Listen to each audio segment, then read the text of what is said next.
Assalamualaikum warahmatullahi wabarakatuh.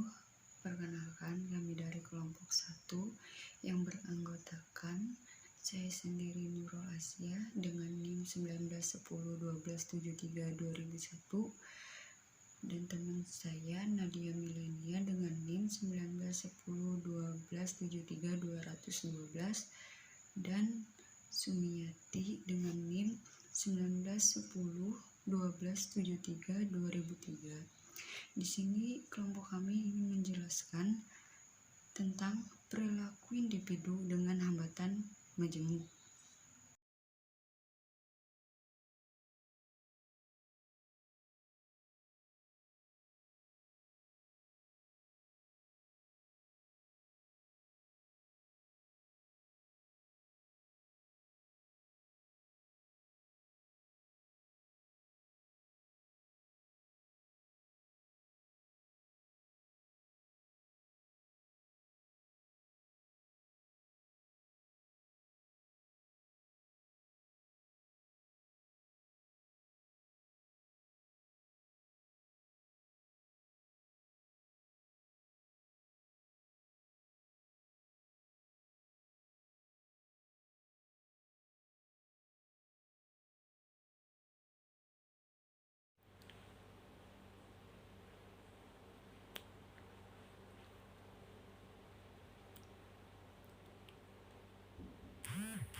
Nah, pertama-tama di sini saya ingin menjelaskan tentang pengertian perilaku. Pengertian perilaku yaitu perilaku merupakan sebuah aktivitas manusia dalam menangkap rangsangan dan tanggapan yang diberikan oleh lingkungan. Perilaku juga adalah cara bertindak yang menunjukkan tingkah laku seseorang dan merupakan hasil kombinasi antara pengembangan anatomis, fisiologis, dan psikologis. Kars dan Rosenweig 1995. Nah, di sini selanjutnya saya ingin menjelaskan tentang perilaku anak dengan hambatan majemuk. Nah, perilaku juga merupakan bagian mendasar yang dimiliki oleh setiap makhluk hidup. Adapun individu dengan hambatan majemuk merupakan bagian dari manusia. Individu dengan hambatan majemuk sebagai sosok manusia mengembangkan perilakunya berdasarkan pengalaman yang akan dipelajari, mengembangkan perilaku.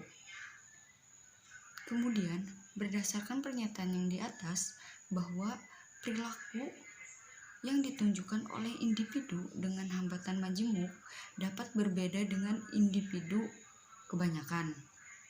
Seperti mereka mengembangkan perilaku berdasarkan informasi yang diterima melalui sensor yang terbatas. Baik, perkenalkan nama saya Sumiati.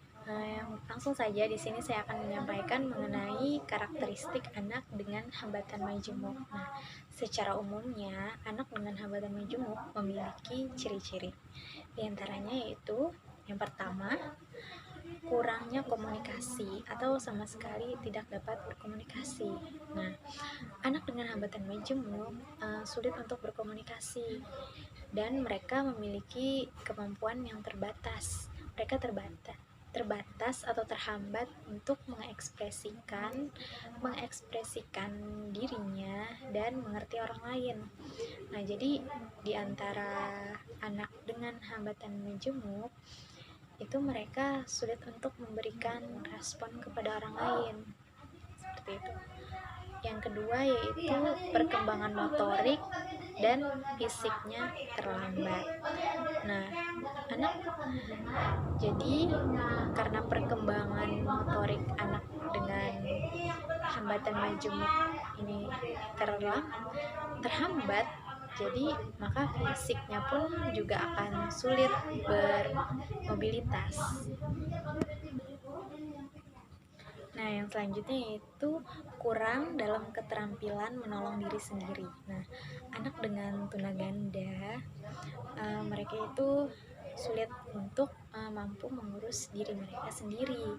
Nah, seperti halnya dengan makan, berpakaian, mengontrol diri untuk buang air kecil. Nah, seperti itu. Jadi harus diperlukan bantuan, harus ada bimbingan dari orang di sekitarnya seperti itu. Dan agar anak bisa untuk mempelajari keterampilan dasar itu harus benar-benar dilatih dengan betul-betul seperti itu.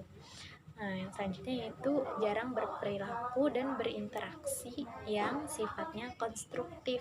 Nah, secara umum anak-anak pada umumnya pasti mereka senang bermain di masa-masa mereka bermain lari-lari ke sana dan ke sini. Sedangkan anak dengan hambatan majemuk ini mereka sulit berinteraksi dengan teman seusianya, dengan apalagi dengan orang yang lebih dewasa seperti itu. Jadi mereka tidak mendapat informasi secara maksimal seperti anak pada umumnya. Nah, jadi mereka tidak dapat memperlihatkan emosinya seperti anak kebanyakan yang dengan bermain bisa ketawa, kadang-kadang juga menangis. Nah, jadi respon yang mereka berikan itu juga akan kurang. Nah, mungkin itu saja penjelasan dari karakteristik anak dengan hambatan majemuk. Baik, yang terakhir yaitu kesimpulan. Nah, anak dengan hambatan majemuk mereka juga menunjukkan perilaku seperti itu. Perilaku yang kurang lebih seperti kita pada umumnya, tetapi karena pengalaman yang mereka peroleh juga tidak sebanyak yang kita dapatkan dan proses belajar mereka pun sedikit terhambat seperti itu, maka penyampaian mereka akan informasi yang diterima dari sensori pun juga terbatas dan mereka sulit untuk berpikir. Jadi kemampuan berpikir mereka pun juga sedikit terbatas seperti itu. Nah, itu merupakan hal yang wajar. Jadi kita harus memahami itu semua, bahwasanya perilaku anak dengan hambatan majemuk ini sedikit berbeda dengan anak pada umumnya. Mungkin itu saja yang dapat saya sampaikan. Kurang lebihnya mohon maaf. Wassalamualaikum warahmatullahi wabarakatuh. Itu saja yang dapat kelompok kami sampaikan. Mohon maaf jika ada salah kata, kurang kata, atau kalimat yang salah. Kami mohon maaf. Terima kasih.